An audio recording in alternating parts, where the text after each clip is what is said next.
Lon mồm chạ ra semua.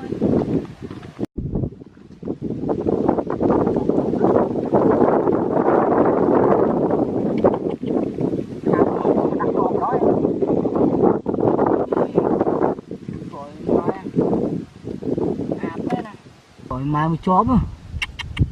Rồi mai à làm thế à, đã chóp quá. Chẹm mồm hưng món đi cả lánh chóp miếng đâu đi. Trời má trai nó đặt tiết à chọp đừng mơ mó mó miếng trời má ôi à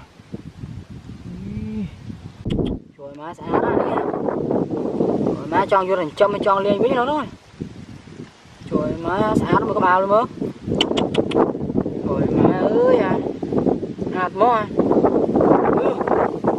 em đang dùng cho mình lấy nó đó này mới được à đó hả nó liền vô với nha